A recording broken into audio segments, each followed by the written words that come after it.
détourné l'attention de notre peuple de leur incapacité, aujourd'hui avérée, à répondre à ses attentes et aspirations.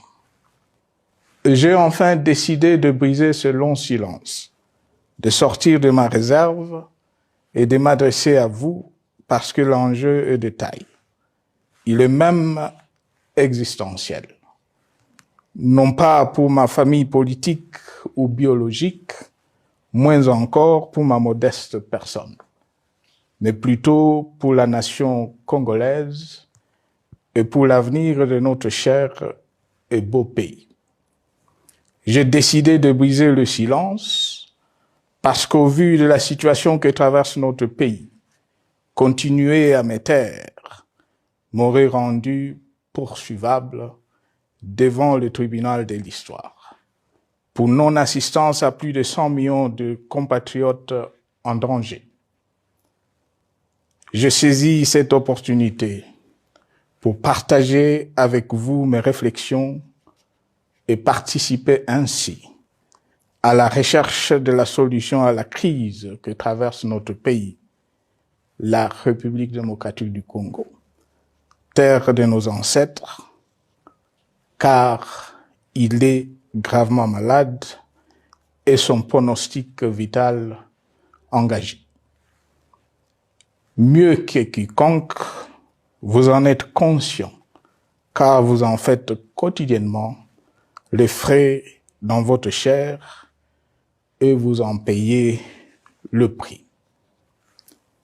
Mes chers compatriotes, vu l'importance stratégique de notre pays et le rôle qu'il est appelé à jouer, j'avais, de l'avènement au pouvoir du chef de l'État actuel, conclu avec lui un accord donnant naissance à la coalition entre nos forces politiques respectives. À propos de cet accord, beaucoup de contre-vérités ont été dites, y compris, fort malheureusement, par celui qui est censé connaître la vérité, parce qu'en étant l'un de deux principaux signataires. En attendant qu'au moment opportun, la vérité soit rétablie, preuve irréfutable à l'appui, permettez-moi pour l'instant d'affirmer qu'en ce qui me concerne, la conclusion de cet accord n'avait pour seule motivation que l'intérêt supérieur de la nation. Par cet accord de mutualisation de forces, j'entendais en effet permettre à mon successeur d'exercer dans la direction des affaires de l'État plus de pouvoir effectif que ce que la faible représentation de sa famille politique au sein de la nouvelle Assemblée nationale était en droit de lui conférer. Je voulais par ailleurs faciliter le fonctionnement harmonieux des institutions et éviter à la nation, comme à notre jeune démocratie, d'éventuelles crises politiques qui leur auraient été fatales. Cette première alternance pacifique et civilisée à la tête du pays avait suscité d'autant plus d'espoir qu'en janvier 2019, notre pays se trouvait en bien meilleur état qu'au moment de ma propre accession à la magistrature suprême en janvier 2001.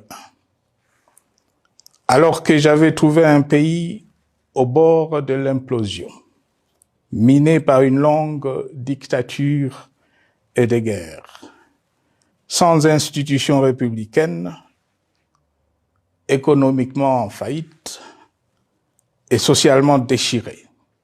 Bref, un pays dont l'incertitude de lendemain menaçait la stabilité de toute la région. Le 24 janvier 2019, j'avais en effet légué un bien meilleur héritage à mon successeur, à savoir un pays réunifié, largement pacifiée et dont les limites territoriales correspondaient exactement à celles qu'elles étaient au 30 juin 1960. Une nation reconstituée, réconciliée et fière